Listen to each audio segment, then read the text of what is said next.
Hello everyone, welcome to happy learning channel. This is Santosh cocoa.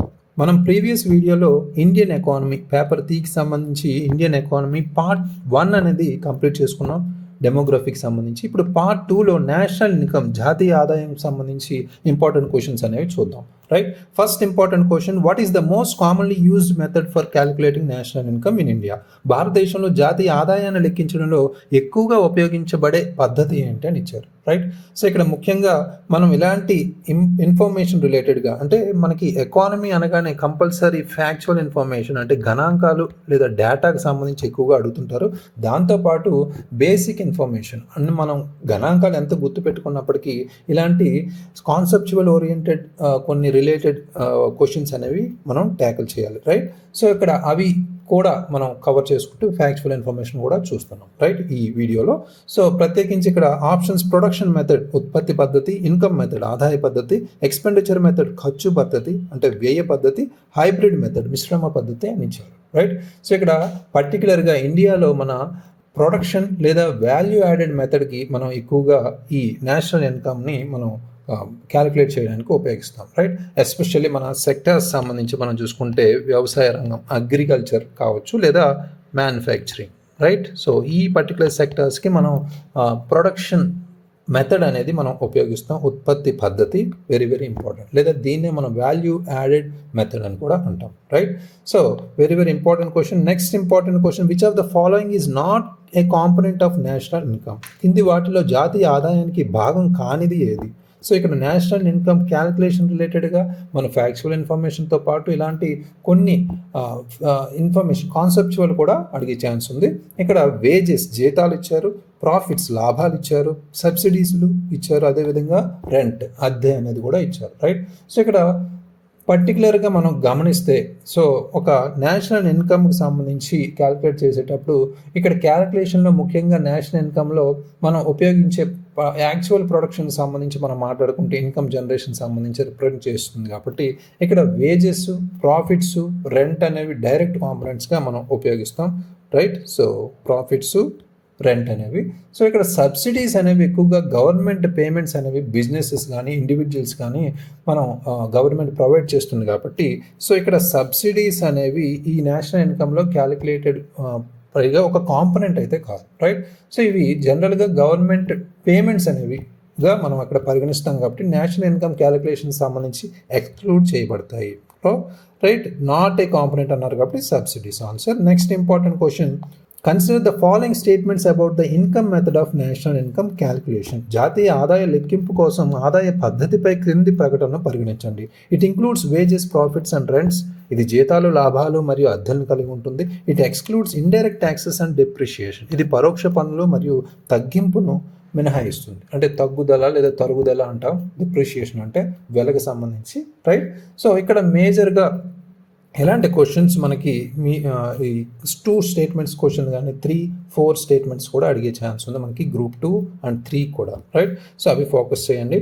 అయితే ఇక్కడ మనం already క్వశ్చన్లో చూసాం కాబట్టి includes wages and profits and rents ఎక్స్క్లూడింగ్లీ మనం సబ్సిడీస్ అనేది ప్రీవియస్ క్వశ్చన్లో చూసాం. రైట్, ఇది అబ్సల్యూట్లీ కరెక్ట్గా చెప్పుకోవచ్చు. అంటే నేషనల్ ఇన్కమ్ క్యాలిక్యులేట్ చేసేటప్పుడు జీతాలు, లాభాలు, అద్దెలు అనేవి ఇంక్లూడ్ చేస్తారు అనేది చెప్తున్నాం. రైట్, సో నెక్స్ట్ స్టేట్మెంట్కి వచ్చేసరికి ఇక్కడ డెప్రిషియేషన్ అనేది ఇండైరెక్ట్ ట్యాక్సెస్ అనేవి ఇక్కడ క్యాలిక్యులేషన్స్లో అడ్జస్టెడ్ ఇన్ ద క్యాలిక్యులేషన్ అని ఇచ్చారు. బట్ ఇది పరోక్ష పన్నులు మరియు తగ్గింపును మినహాయిస్తుందని ఇచ్చారు. బట్ ఇది కరెక్ట్ కాదు అనేది ఇక్కడ గమనించాలి. Right, so very very important question. ఇక్కడ ఓన్లీ 1 అయితే ఏదైతే ఉందో అదే correct.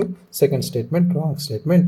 Only 1 is the correct statement. Right, so ఇక్కడ ఎలిమినేషన్ ప్రాసెస్లో కూడా మనం చూసుకోవచ్చు. అంటే డిప్రిషియేషన్ అనేది తరుగుదల అనేది మనకి కరెక్ట్ కాదు. అదేవిధంగా డైరెక్ట్ ట్యాక్సెస్ అనేవి కూడా మనకి ఇంక్లూడ్ అవుతాయి. Right, so next important point question, consider the following statements. క్రింది ప్రకటనలు పరిగణించండి. Gross domestic product includes income earned by foreigners in India. భారతదేశంలో విదేశీయులు సంపాదించిన ఆదాయాన్ని కలిగి ఉంటుంది. జీడిపి అనేది ఇచ్చారు. National product is calculated by subtracting depreciation from GDP. So ఇక్కడ మనకి నెట్ నేషనల్ ప్రోడక్ట్ ఏదైతే ఉందో అది మనకి డెప్రిషియేషన్ని సబ్స్ట్రాక్ట్ చేస్తూ జీడిపి నుంచి మనకి తరుగుదల ఏదైతే ఉందో తరుగుదలకు సంబంధించి మనకి సబ్స్ట్రాక్ట్ చేస్తూ అంటే తీసివేయబడుతుంది అనేది ఇక్కడ ఇచ్చారు, రైట్. తీసివేసి క్యాలిక్యులేట్ చేయబడుతుంది అని ఇచ్చారు, రైట్.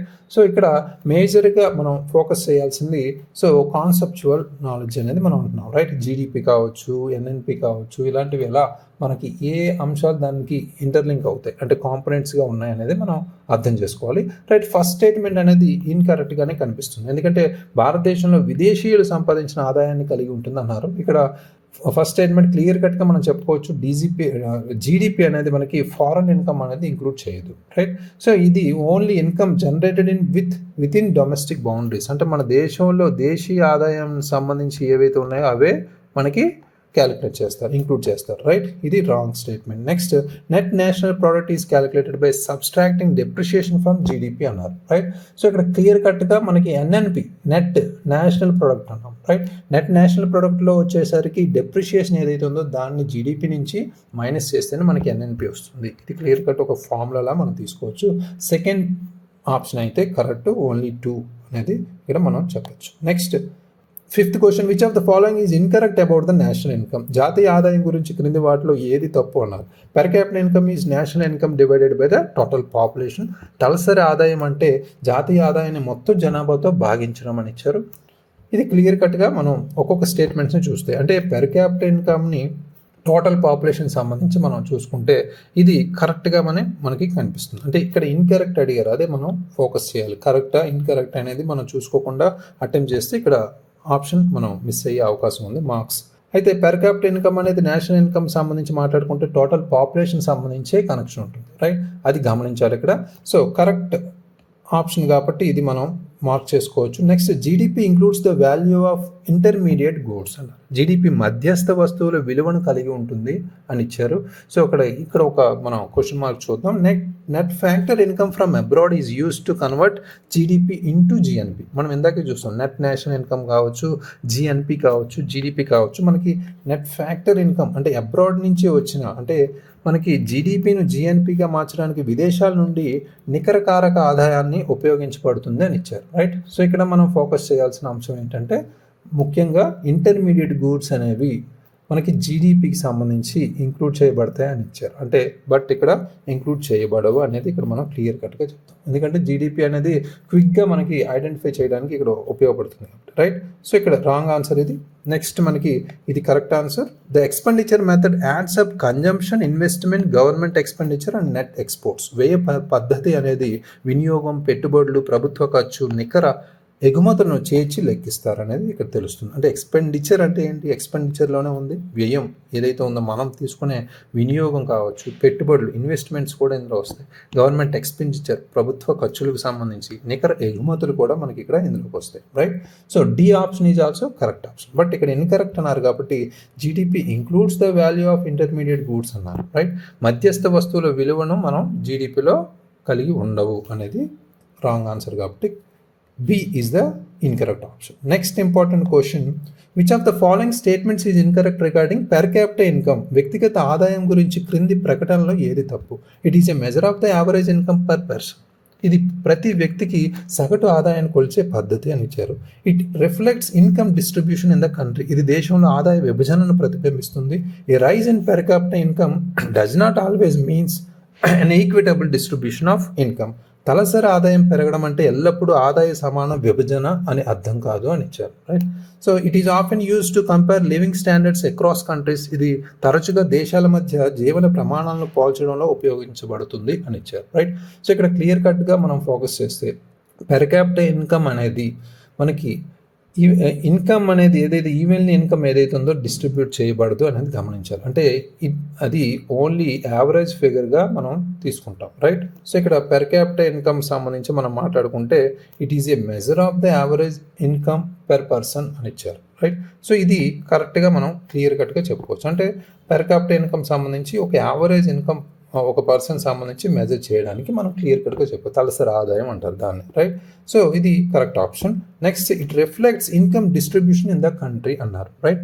అంటే it reflects income distribution in the country అన్నారు. ఇక్కడ ముఖ్యంగా ఇన్కమ్ డిస్ట్రిబ్యూషన్ సంబంధించి మెజర్ చేయడానికి అంటే లేదా రిఫ్లెక్ట్ అంటే ప్రభావం చూపిస్తుంది అన్నారు. ఇది దేశంలో ఆదాయ విభజనను ప్రతిబింబిస్తుంది అన్నారు. రైట్, విభజన లేదా పంపిణీ అనేది. రైట్, సో ఇది క్లియర్ కట్గా రాంగ్ స్టేట్మెంట్గా కనిపిస్తుంది. ఎందుకంటే పెర్ క్యాపిటల్ ఇన్కమ్ అనేది ఈవెన్లీ ఇన్కమ్ని డిస్ట్రిబ్యూట్ చేయడానికి అయితే మనకి కాదు అనేది ఇక్కడ క్లియర్ కట్గా తెలుసుకోవాలి. It only gives an average figure.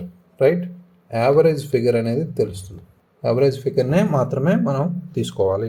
Right, a rise in per capital income does not always mean an equitable distribution of income. తలసరి ఆదాయం పెరగడం అంటే ఎల్లప్పుడూ ఆదాయ సమాన విభజన అర్థం కాదు అనేది ఈ స్టేట్మెంట్కి మీనింగ్ ఇందులోనే ఉంది. Right, it is often use to compare living standards across country. ఇది తరచుగా దేశాల మధ్య జీవన ప్రమాణాలను పోల్చడంలో ఉపయోగించబడుతుంది. అంటే పెర్ క్యాపిటల్ ఇన్కమ్ ఒక వన్ ఆఫ్ అంటే ఫర్ ఎగ్జాంపుల్ మనం హ్యూమన్ డెవలప్మెంట్ రిపోర్ట్కి సంబంధించి చూసిన ఈ లివింగ్ స్టాండర్డ్ సంబంధించి మనకు ఒక ప్రమాణంగా తీసుకోవచ్చు. రైట్, సో ఇది కూడా correct statement. So B option is incorrect కాబట్టి అదే అడిగారు. Next 7th important question, consider the following statements about expenditure method of measuring national income. జాతీయ ఆదాయం కొలిచే వ్యయ పద్ధతి గురించి క్రింది ప్రకటనలను పరిగణించండి. It includes consumption expenditure by households. ఇది గృహ వినియోగ ఖర్చును కలిగి ఉంటుంది అండ్ ఫస్ట్ ఆప్షన్. నెక్స్ట్ మనకి it excludes government expenditure on public goods.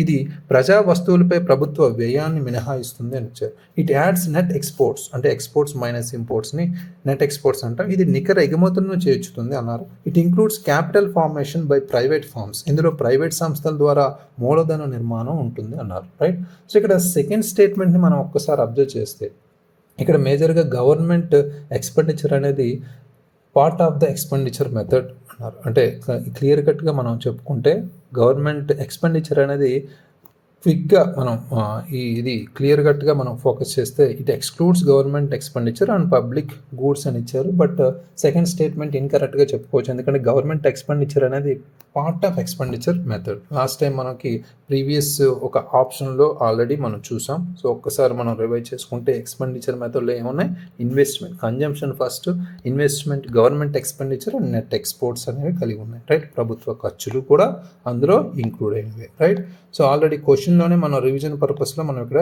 చూడగలిగాం. Right, so ఇది ఇక్కడ రాంగ్ స్టేట్మెంట్గా చెప్పచ్చు. రైట్, సో ఇక్కడ ఎలిమినేషన్ వైజ్ మనం సెకండ్ని ఎలిమినేట్ చేస్తే ఆల్మోస్ట్ ఇక్కడ రైట్, సో ఈ 3 ఎలిమినేట్ చేసేయచ్చు. సి 1, 3, 4 అనేది కరెక్ట్ ఆన్సర్. అంటే ఇట్ యాడ్స్ నెట్ ఎక్స్పోర్ట్స్ అంటే ఎక్స్పోర్ట్స్ మైనస్ ఇంపోర్ట్స్గా మనం చూసుకుంటే నెట్ ఎక్స్పోర్ట్స్ని మనకి ఇక్కడ జాతీయ ఆదాయాన్ని కొలిచే పద్ధతిలో మనకి ఇంక్లూడ్ చేసుకుంటాం ఎక్స్పెండిచర్ మెథడ్ ప్రత్యేకించి. Right, it includes capital formation by private forms. Private సంస్థల ద్వారా మూలధన నిర్మాణాన్ని కూడా మనం ఇందులో ఇంక్లూడ్ చేసుకుంటాం. రైట్, సో హోలిస్టికల్గా మనకి 1, 3, 4 ఆప్షన్స్ అనేవి correct. Next important question, which sector has the highest growth rate in India's GDP of as of 2024. 2024 నాటికి భారతదేశం యొక్క జీడిపిలో అత్యధిక వృద్ధి రేటు కలిగిన రంగం ఏది అని ఇచ్చారు. Very very important question. దీనికి జనరల్గా చూసుకుంటే అందరూ రెగ్యులర్గా పెట్టే ఆప్షనే, అందరికీ తెలిసిందే. రైట్, సర్వీసెస్, సేవలు అని ఈజీగా చెప్పేస్తున్నాం. బట్ ఇక్కడ మనకి గణాంకాలతో పాటు మనం క్లియర్ కట్గా మనం అబ్జర్వ్ చేయాలి. Right, question examination point of వ్యూలో అడిగేది మేబీ ఇలా అడగపోవచ్చు. బట్ మనం క్లియర్ కట్గా మనం డిఫరెన్షియేషన్ ఆఫ్ ఫ్యాక్ట్స్ అనేది మనం అర్థం చేసుకోవాలి. ఫర్ ఎగ్జాంపుల్ 2011-12 వైజ్ మనం చూసుకుంటే ఈ పర్టికులర్ ఫిగర్స్ అనేవి చూసుకుంటే ఎలా ఉన్నాయి.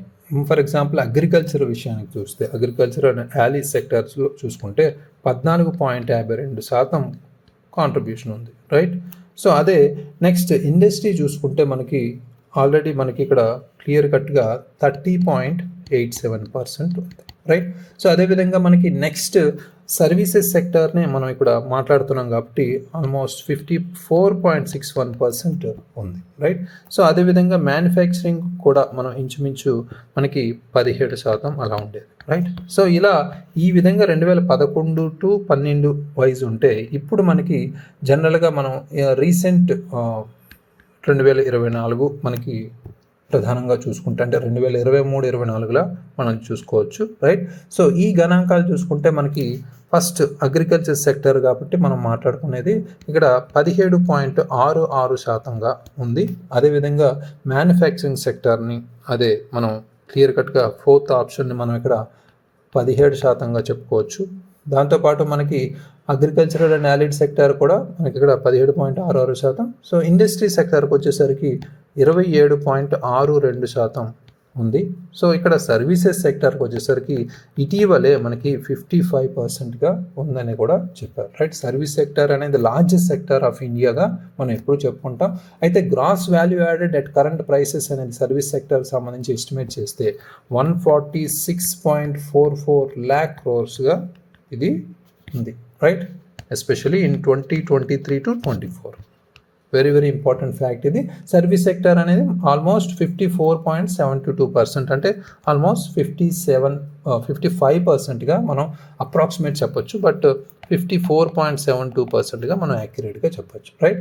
సో ఇది క్లియర్ కట్గా మనం గుర్తుపెట్టుకోవాల్సిన అంశాలు. సో ఈ సెక్టర్స్లో పర్సంటేజ్ పరంగా మీరు డేటా గుర్తుపెట్టుకోండి, రైట్. సో ఇక్కడ సర్వీసెస్ సెక్టర్ అనేది correct option. Next important question, arrange the following methods of national income measurement in the correct sequence. జాతీయ ఆదాయం కొలిచే పద్ధతులను సరైన క్రమంలో వరుసగా పెట్టండి అని ఇచ్చారు, రైట్. ఇలాంటి ట్రిక్కీ క్వశ్చన్స్ ఇవ్వచ్చు. అంటే జనరల్గా ఇది సాఫ్ట్ అండ్ ఈజీ క్వశ్చనే, బట్ కొంత ఇక్కడ కన్ఫ్యూజ్ చేసే అవకాశం అయితే ఉంటుంది. అంటే ఇన్కమ్ మెథడ్, ఆదాయ పద్ధతి, ప్రొడక్షన్ మెథడ్, ఉత్పత్తి పద్ధతి, ఎక్స్పెండిచర్ మెథడ్, వ్యయ పద్ధతి అని ఇచ్చారు. ఈ మూడు చూసుకుంటే మనకి ఎప్పుడు ఉత్పత్తి జరిగిన తర్వాతే కదా మిగతావన్నీ ఉంటాయి, బట్ ఫస్ట్ మనకి ఈ రెండు ఆప్షన్స్ తీసుకోవచ్చు, రైట్. సో నెక్స్ట్ ఉత్పత్తి అవగానే ఇన్కమ్ వస్తుంది. ఆ ఉత్పత్తిని మనం బయట మార్కెట్లో పెట్టినప్పుడు ఇన్కమ్ మెథడ్ అని వస్తుంది, రైట్. ఆదాయ పద్ధతి, ఆదాయం వస్తుంది, రైట్. దానికి సంబంధించి ఇక్కడ సెకండ్ ఆప్షన్ మనం 1గా చెప్పుకోవచ్చు, రైట్. సో నెక్స్ట్ ఎక్స్పెండిచర్, వ్యయ పద్ధతి. ఇంకా కొంత మార్కెట్ని ఇంకా ఇంప్రూవ్ చేసుకోవడానికి ఎక్స్పెండిచర్ ఎంతవరకు, అంటే వ్యయాలు కొన్ని ఉంటాయి దానికి సంబంధించి, రైట్. సో అది ఎంతవరకు ఖర్చు పెట్టారు అనేది మనం ఎక్స్పెండిచర్గా, వ్యయ పద్ధతిగా మనం చెప్పుకోవచ్చు, రైట్. 2, 1, 3 అంటే first production, next income, next expenditure method, right. So ఇది క్లియర్ కట్గా కామన్ సీక్వెన్స్ అనేది నేషనల్ ఇన్కమ్ క్యాలిక్యులేషన్ చేసేటప్పుడు ఎప్పుడు ప్రొడక్షన్ మెథడ్తో మనం స్టార్ట్ చేసుకుంటాం, తర్వాత income method and expenditure method వస్తుంది, రైట్. ఇది కరెక్ట్గా గుర్తుపెట్టుకోండి. Next 10th question, what is the correct base year for calculating India's GDP as of 2024? 2024 నాటికి భారతదేశం యొక్క జీడిపి లెక్కించే ప్రస్తుత ఆధార సంవత్సరం ఏది? సో రీసెంట్గా మనం చాలా సందర్భాల్లో 2024లోనే మనం ఈ చేంజింగ్ రిలేటెడ్గా మనం చూసాం కాబట్టి కంపల్సరీ ఇది క్వశ్చన్ ఇచ్చే అవకాశం ఉంది, డ్యామ్ షూర్, రైట్. సో అంటే ఇది స్టాటిక్ క్వశ్చనే అందరికీ తెలిసిందే, బట్ రీసెంట్గా మారిన పద్ధతులు అంటే మారిన గణాంకాల వైజు మనం important question, right. So India అనేది జీడిపి బేస్ ఇయర్ 2022 నుంచి 23 వరకు, అంటే జీడిపి క్యాలిక్యులేషన్ సంబంధించి బేస్ ఇయర్ని 2022 నుంచి 23 వరకు చేంజ్ చేయాలనే పర్సెప్షన్లో ఉంది. అంటే ఇండియన్ గవర్నమెంట్ కన్సిడరింగ్ చేస్తుంది change of base year for the computation of gross domestic product. అంటే జీడిపిని క్యాలిక్యులేట్ చేయడానికి 2022-23 ఆధార సంవత్సరంగా తీసుకోవాలని పరిగణలోకి తీసుకుంది అంతే, ఇంకా మనకి అది ఇంప్లిమెంట్ అవ్వలేదు, రైట్. ఇది కన్ఫ్యూజన్ లేకుండా క్లియర్గా గుర్తుపెట్టుకోండి. అయితే ఇది ఫస్ట్ రివిజన్ అనేది మనం చూసుకుంటే డికేడ్ లాస్ట్ అప్డేట్ సంబంధించి మనం మాట్లాడుకుంటే 2011 నుంచి 12 మనకి ఇప్పటి వరకు మనం కొలుస్తున్నాం, రైట్. 2011-12 ఆధార సంవత్సరం. అంటే calculating India's GDP current base year ఏంటి అంటే 2011 నుంచి 12 క్లియర్ కట్గా చెప్పుకోవచ్చు, రైట్. ఇంకా మనం ప్రపోజ్ చేంజ్ ఇది ఇంప్లిమెంట్ అయిన తర్వాత దాన్ని అప్డేట్లో మనం చూసుకోవాలి. వెరీ వెరీ ఇంపార్టెంట్ క్వశ్చన్ ఇది. ఏమో ఎగ్జామ్ జరిగే ముందు గ్రూప్ 2 డిసెంబర్ లోపు ఏమైనా అప్డేట్ అయితే దీన్ని మనం కంపల్సరీ రివిజన్ చేసుకోవాలి, అప్డేట్ చేసుకోవాలి, రైట్. సో 2011 నుంచి 12 correct answer. Next important question, real GDP is calculated by adjusting which of the following factors? ఈ క్రింది కారకాల్లో దేనిని సర్దుబాటు చేయడం ద్వారా వాస్తవ జీడిపి లెక్కించబడుతుంది అన్నారు, రైట్. ఇన్ఫ్లేషన్, ద్రవ్యోల్బణం, జనాభా వృద్ధి, పాపులేషన్ గ్రోత్, ఎంప్లాయ్మెంట్ లెవెల్స్, ఉపాధి స్థాయిలు, స్టేట్ డెఫిసిట్, వాణిజ్య లోటు, రైట్. ఇక్కడ క్లియర్ కట్గా మనం ఒక్కొక్క దానికి మనం తీసుకుంటే ఫస్ట్ ఇన్ఫ్లేషన్ తీసుకుంటే, ఇన్ఫ్లేషన్ అనేది రియల్ జీడిపి నిజ లేదా వాస్తవ జీడిపిని లెక్కించడానికి నామినల్ జీడిపిని అడ్జస్ట్ చేయడానికి మనకి ఇన్ఫ్లేషన్ అయితే క్లియర్ కట్గా ఉపయోగిస్తారు. అందులో ఇంకా వేరే ఆప్షన్ అయితే లేదు. ఎందుకంటే ఇన్ఫ్లేషన్ అనేది మనం జనరల్గా ఏం చెప్తాం, price level of goods and services over time, అంటే అది పెరగడమే మనం క్లియర్ కట్గా చెప్తాం, రైట్. సో ఇక్కడ రియల్ జీడిపి ఏం చేస్తుంది, మోర్ యాక్యురేట్ రిఫ్లెక్షన్ అనేది ఎకానమీకి ట్రూ గ్రోత్కి సంబంధించి ఇస్తుంది. అంటే అందులో రియల్ వాస్తవం అనే దాంట్లోనే ఉంది meaning, right. So more accurate అనేది ఇక్కడ క్లియర్ కట్గా ఎకనామిక్ గ్రోత్ సంబంధించి ఇచ్చే ఇంపార్టెంట్ ఫినామినా, రైట్. సో ఇక్కడ ఇది actual quantity of goods and services ఏవైతే ప్రొడ్యూస్ చేశారో దానికి సంబంధించి ఇది లెక్కిస్తుంది, రైట్. సో ఇక్కడ అందుకనే ఈ ఎఫెక్ట్స్ ఆఫ్ రైజింగ్ ప్రైసెస్ని కొంత దూరంగా పెట్టి మనం క్లియర్ కట్గా ఫోకస్ చేస్తుంది కాబట్టి ఇన్ఫ్లేషన్ అనేది ఇక్కడ క్లియర్ కట్గా మనం ఉపయోగించుకోవచ్చు. అయితే రియల్ జీడిపి లెక్కించడానికి మన ఫార్ములా ఏదైతే ఉందో, నామినల్ జీడిపి ఏదైతే ఉందో దాన్ని జీడిపి డిఫ్లేటర్ ఇంటూ 100 బై మనకి రియల్ జీడిపి, ఈ ఫ్యాక్చువల్ ఇన్ఫర్మేషన్ రిలేటెడ్ కూడా ఫార్ములా అనేది మనకి వెరీ ఇంపార్టెంట్, అది కూడా మనకి చూసుకోవాలి, రైట్. సో ఇక్కడ మనకి జీడిపి డిఫ్లేటర్ అనేది కూడా మనకి ఇంపార్టెంట్, రైట్. ఇది ఒక overall price level of goods services అనేది ఎకానమీలో రిలేటివ్ టు ఒక బేస్ ఇయర్కి సంబంధించి దాన్ని ఇండెక్స్ రూపంలో రిఫ్లెక్ట్ చేసేది జీడిపి డిఫ్లేటర్గా చెప్తారు. అవన్నీ మనకి వేరే కాన్సెప్ట్స్. అయితే నెక్స్ట్ పాపులేషన్ గ్రోత్ సంబంధించి మనం మాట్లాడుకుంటే ఇది పెర్ క్యాపిటల్ జీడిపిని అఫెక్ట్ చేస్తుంది కానీ బట్ నాట్ డైరెక్ట్లీ అనే చెప్పవచ్చు. అంటే పెర్ క్యాపిటల్ జీడిపి ఏదైతే ఉందో దాన్ని ప్రభావితం చేయొచ్చు జనాభా, బట్ డైరెక్ట్గా అయితే కాదు, రైట్. ఇది ఇక్కడ మనం కన్ఫ్యూజ్ అవ్వకూడదు, ఇది wrong statement, right. So next employment levels. అంటే ఎంప్లాయ్మెంట్ లెవెల్స్ అనేవి ఒక ఇంపార్టెంట్ ఇండికేటర్గా చెప్పుకోవచ్చు ఎకనామిక్ హెల్త్కి సంబంధించి, బట్ ఒక ఫ్యాక్టర్ అయితే కాదు క్యాలిక్యులేషన్ ఆఫ్ రియల్ జీడిపి అని మాట్లాడుతున్నాం ఇక్కడ, రైట్. జీడిపి కాదు, వాస్తవ జీడిపి అనేది మనం చూసుకోవాలి, రైట్. ఇది కూడా ఎలిమినేట్ చేయొచ్చు. నెక్స్ట్ ట్రేడ్ డెఫిసిట్ అంటే ఏంటి, ఇంపోర్ట్స్కి ఎక్స్పోర్ట్స్కి డిఫరెన్స్, రైట్. సో దీనికి సంబంధించి మనం డిఫరెన్స్ బిట్వీన్ ఇంపోర్ట్స్ అండ్ ఎక్స్పోర్ట్స్ని ట్రేడ్ డెఫిసిట్ అంటారు. అంటే ఎక్స్పోర్ట్స్ మైనస్ ఇంపోర్ట్స్గా చెప్పచ్చు ఫార్ములా, రైట్.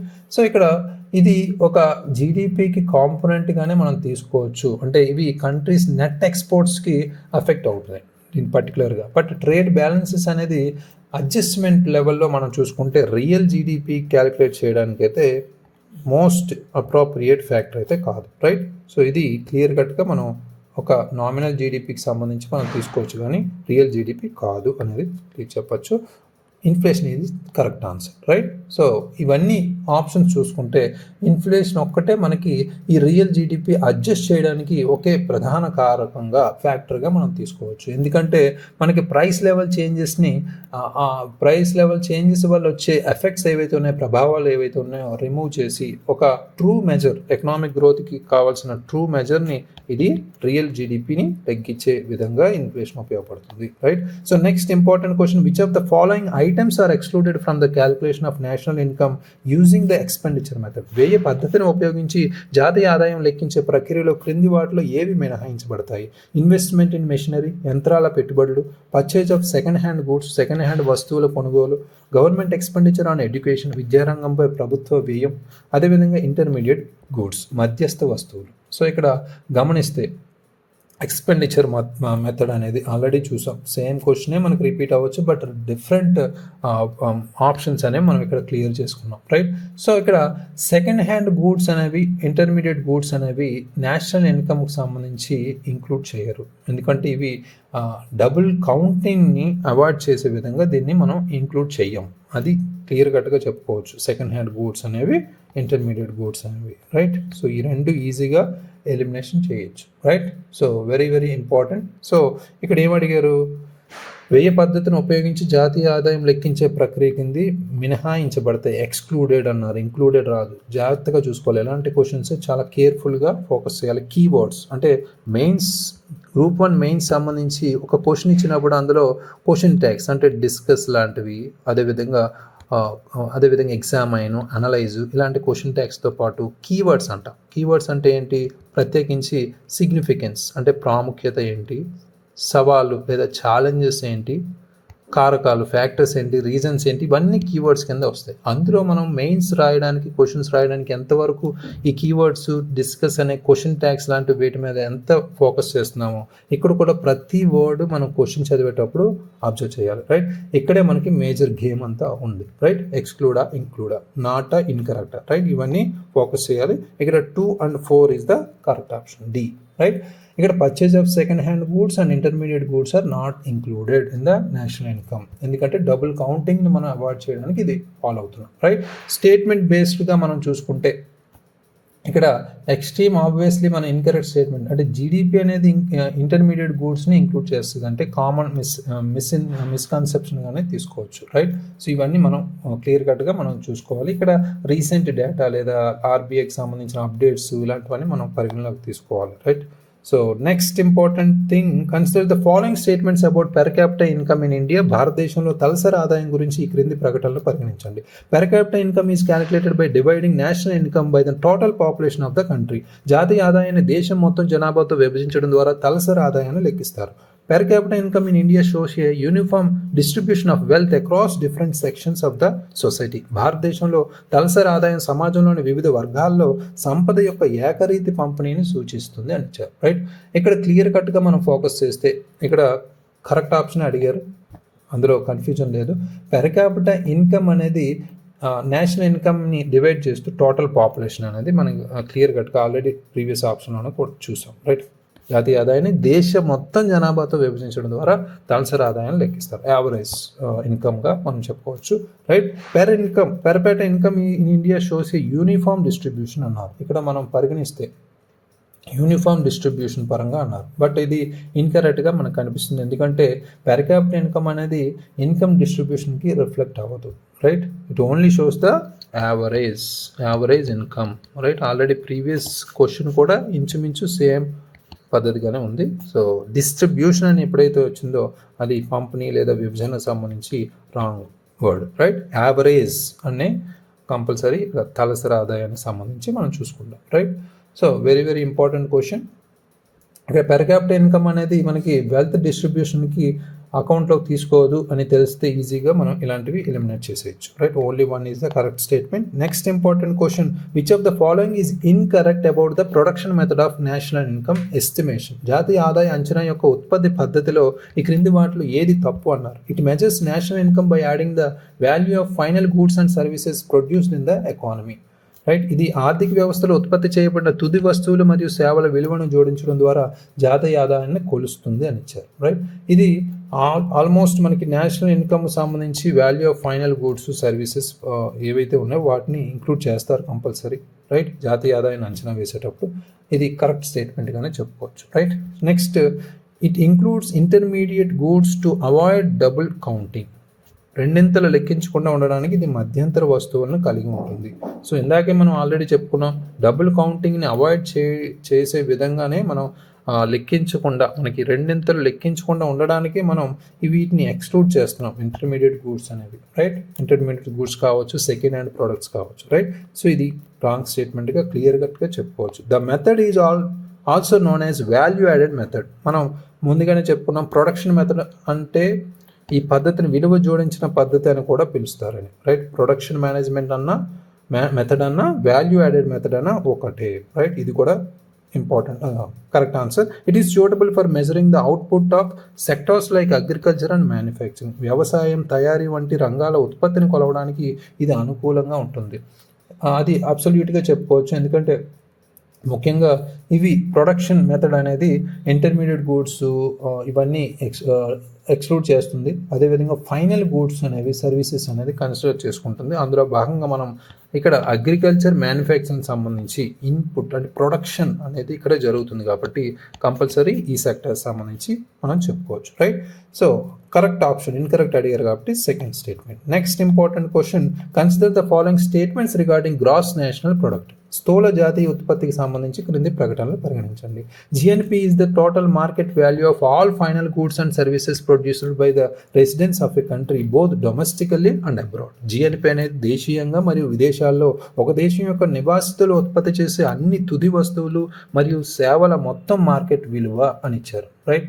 సో ఇక్కడ మనకి జిఎన్పి అంటే ఏంటి? గ్రాస్ నేషనల్ ప్రోడక్ట్గా మనం ఇక్కడ తీసుకోవచ్చు. స్థూల జాతీయ ఉత్పత్తి అనేది మనం ఇక్కడ తీసుకుంటే నేషనల్, జిడి కాదు, డొమెస్టిక్ కాదు, నేషనల్ ప్రోడక్ట్ అనేది దేశీయంగా విదేశాల్లో ఒక దేశం యొక్క నివాసితులు, ఒక సిటిజన్ ఎవరైతే ఉన్నారో ఉత్పత్తి చేసే అన్ని తుది వస్తువుల సేవల మొత్తం మార్కెట్ విలువ తీసుకుంటుంది. ఇది క్లియర్ కట్గా మనం కరెక్ట్ స్టేట్మెంట్ కానీ చెప్పుకోవచ్చు. ఎందుకంటే మనం జీడిపి అంటే డొమెస్టికల్గానే ఉంటాయి, రైట్. జిఎన్పి అంటే ఇవి యాడ్ అవుతాయి, right. So next GNP is always higher than GDP. GNP ఎల్లప్పుడూ జీడిపి కంటే ఎక్కువగా ఉంటుంది అన్నారు, రైట్. ఇది క్లియర్ కట్గా మనం అబ్జర్వ్ చేస్తే రాంగ్ స్టేట్మెంటే కనిపిస్తుంది. మనకి జీడిపి మేజర్గా ఎక్కువ ఉంటుంది, రైట్. సో ఇది రాంగ్ స్టేట్మెంట్ ఇక్కడ. నెక్స్ట్ మనకి GNP includes net factor income from abroad. జిఎన్పిలో విదేశాల నుండి వచ్చే నికర కారక ఆదాయం కూడా ఉంటుంది అన్నారు, రైట్. ఇది కరెక్ట్ స్టేట్మెంట్. జిఎన్పికి సంబంధించి మనం మాట్లాడుకుంటే net factor income from abroad అనేది మనకి నేషనల్ అనేది ఇక్కడ మనం చూసుకోవాలి. గ్రాస్ నేషనల్ ప్రొడక్ట్, స్థూల జాతీయ ఉత్పత్తికి సంబంధించి విదేశాల నుంచి వచ్చే నికర కారక ఆదాయం ప్రథమంగా ఉంటుంది కాబట్టి ఇది correct statement. GNP excludes depreciation, అంటే గ్రాస్ నేషనల్ ప్రోడక్ట్ ఏదైతే ఉందో తరుగుదలను మినహాయిస్తుంది. వెల సంబంధించి తరుగుదల ఏదైతే ఉందో అది మినహాయిస్తుంది అని ఇచ్చారు, రైట్. సో ఇది రాంగ్ స్టేట్మెంట్ ఇది కూడా. ఎందుకంటే ఇక్కడ పర్టికులర్గా జిఎన్పి ఏదైతే ఉందో మనకి డిప్రిషియేషన్ అనేది నెట్ నేషనల్ ప్రొడక్ట్ ఎన్ఎన్పి ద్వారా మనం అడ్జస్ట్ చేస్తాము అని జిఎన్పి ద్వారా కాదు, రైట్. సో ఇక్కడ క్లియర్ కట్గా జిఎన్పి తరుగుదలను మినహాయిస్తుందని ఇచ్చారు కాబట్టి సో ఇది మనం క్లియర్ కట్గా చూసుకోవచ్చు. సో జిఎన్పి అనేది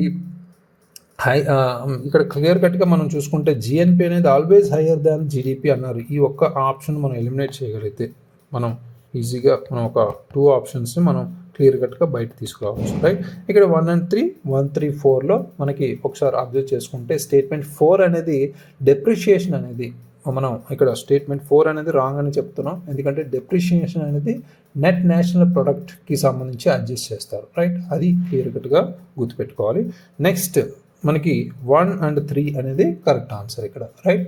సో అది గుర్తుపెట్టుకోండి. Next important question, what is the current estimate of India's per capital income at current prices for financial year 2023-24 as per the ministry of statistics and programme implementation. గణాంకాలు మరియు కార్యక్రమ అమలు మంత్రిత్వ శాఖ ప్రకారం ఫైనాన్షియల్ ఇయర్ 2023-24 ప్రస్తుత ధరల వద్ద భారతదేశం యొక్క తలసరి ఆదాయం యొక్క అంచనా ఏంటి అని ఇచ్చారు, రైట్. సో ఇలాంటి వాల్యూ యాడెడ్ అంటే ఫ్యాక్ట్స్ కూడా ఇంపార్టెంట్ రీసెంట్ రిలేటెడ్గా మనం చూసుకుంటే, రైట్. సో ఇక్కడ మనకి రీసెంట్ ఎస్టిమేట్స్ ప్రకారం India's per capital income current ప్రైసెస్లో మనం చూసుకుంటే ఫైనాన్షియల్ ఇయర్ 2023-24 అరౌండ్ 1.97 lakh అయితే ఉంది, రైట్. ఇది గణాంకాలకు సంబంధించి రీసెంట్గా రిలీజ్ చేశారు ministry of statistics and programme implementation, right. So ఇక్కడ దీంతో పాటు మనం గుర్తుపెట్టుకోవాల్సిన అవసరం ఏంటంటే India per capital net national income అనేది ఆల్మోస్ట్ ఇప్పుడు 184,000 అంటే 1,84,000 రూపీస్ అనేది ఉంది ఫైనాన్షియల్ ఇయర్ ఎస్పెషల్లీ 2024కి సంబంధించి అంటే present. The annual growth rate was 8.7% compare to previous year, right. So ఇది గమనించాలి. అంటే 8.7% 2024కి సంబంధించి, రైట్.